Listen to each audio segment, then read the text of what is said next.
better, though, in all of these matches. I think this is going to be their toughest one, though, today against London. There's something to be said, Matt, for being forged in the fires of adversity, and that's exactly what Shanghai have had to endure and experience. We saw good things from them up against Seoul. It was a 4-0 against New York, but I think they played better than they did against Seoul. So now, maybe we go up a step further, but again, this is the London Spitfire looking reinvigorated, looking a different look on roster.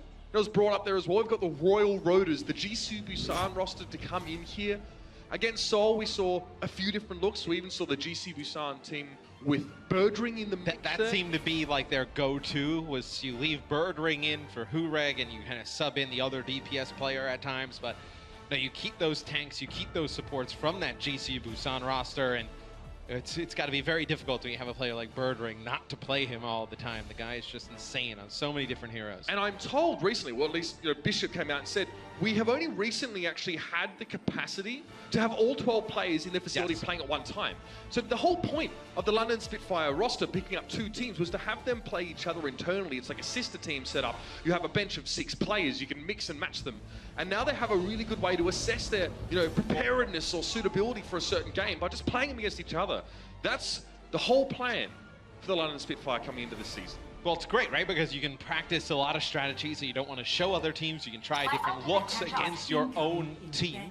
It's probably one of the better competitions you would have, right? For the London you can go for all the secret cheesy tech. You're not going to give away any of it to your opponents. Well, and also you're not giving your opponents as good as quality scrims, right? I mean, London being one of the best teams in the league, if they don't scrim other people, they have to go find another opponent. So it's a very nice strategy, in terms of building the team that London employed at the beginning. The Shanghai Dragons will be on offense here first, Mitch. Now, the Roshan will play Winston. You'll have Shusha play Diva. They're going to have Dia play the Pharah here. So it's interesting. When we saw this lineup roll out for Shanghai, we thought that Shusha would play the Pharah for this team.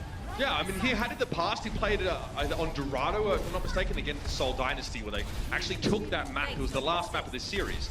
But not to the case this time. Hureg is going to be, of course, on that Pharah. Interesting player, plays a fair bit of hit scan as well. A lot of McCree in the mix for Hureg.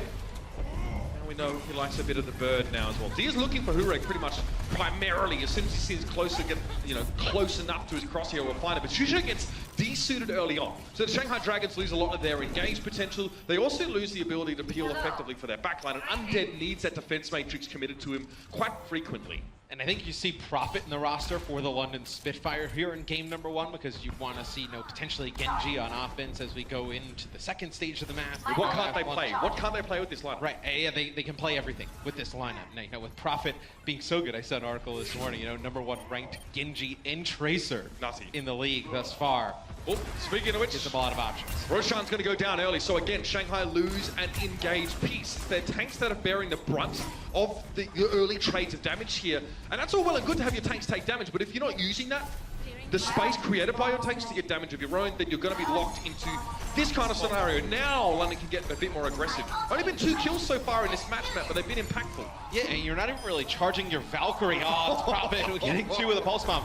It's like, Closer was able to get his Valkyrie before 5 King. So, all that damage that's coming in on the tanks, you're not even really kind of using it as an advantage, right? Like, maybe you just sit in the choke with the tanks, let them take a little bit of damage, and then heal it up to get Valkyrie. We'll take a look at from Prophet's POV. Evidently, they just don't want to put any attention to him, as he's just going to throw a pulse bomb in there right onto the back of Undead. You can see that the Shanghai Dragons had plenty of issues to be sort of concerned about, and the least of them they thought would be Prophet, and then he proved them wrong. He's already halfway to his next pulse bomb in terms of damage, so you can see now chunking in that defense matrix, protecting free field from the damage of Prophet trying to go in, and Hureg goes down, so perhaps the Spitfire extended a little bit too far. The Primal Rage now is going to compound this issue somewhat. We are going down, they've lost their Diva. Prophet needs another big pulse bomb here. Prepare for trouble, maybe make it double, that's the real question. Pulse bomb now online, but it's taken down, Undead picks him off, and that's a good start. The double res coming out, but it's not going to bring all of London back up on their feet. But Dia's dropped in the mix. 5 King now jumping in, keep Shusha nice and healed up, and there's also a Transcendence in play. Both support ultimates have been used, but Prophet's doing work. Undead's down, Roshan getting swatted there by the Primal Rage, and Shanghai invested so much into that fight. They thought they had the edge, man, but it looks like that wasn't the case at all. And London is so quick to just spot players on their own, just change targets and pick them off. Because right there, it looked like the fight was about even, right? And then Undead actually goes all the way on like a little bit of a flank, trying to get around by the point. As soon as that happens, they realize he's there. Gesture jumps out with Primal Rage, lands right on top of him. Prophet darts right towards him. They take out Undead. And at that point, there's no DPS alive for the Shanghai Dragons. The fight's over. Rurik in position for a barrage here, hoping to lay it right into the back line, and Shanghai lacked very little defensive or support ultimates to stop this, but the timing maybe wasn't great. He still catches Roshan on the way up though, and with Fire King being picked off by Prophet, likely close to all one clip there, it's an easy kill for him, and it's all blue in the kill feed. Shusho just having to back away, can't even get into spawn to heal up at this stage. The pressure is so real. Yeah, 30 seconds left here for the Shanghai Dragons to make a play on point A. Prophet with this Pulse Bomb could be huge here, Mitch. Pulse Bomb on either supports, they have nothing to keep them alive. Would be game over here.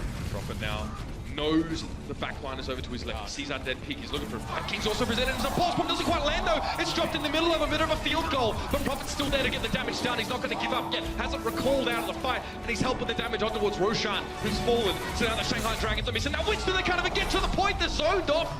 Partially by the self-destruct, but they are in no position to contest.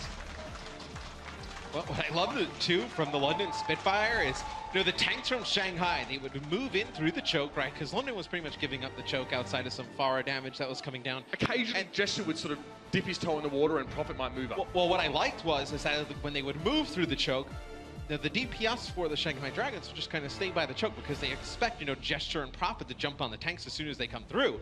The issue is Gesture and Prophet went straight for the back line. So then the tanks are kind of caught in the middle, right? Because if they turn to go back towards their team, you have Gesture and Prophet there blocking them off. Then they're taking damage from the other side from, you know, Hagopun, and you have Hurek there landing shots with the Pharah. It puts the tanks in a no-win situation. Prophet has half of the kills on the London Spitfire right now. 8 final blows. In total, it was 16 final blows that have been achieved, so that's a schlacking, Matt.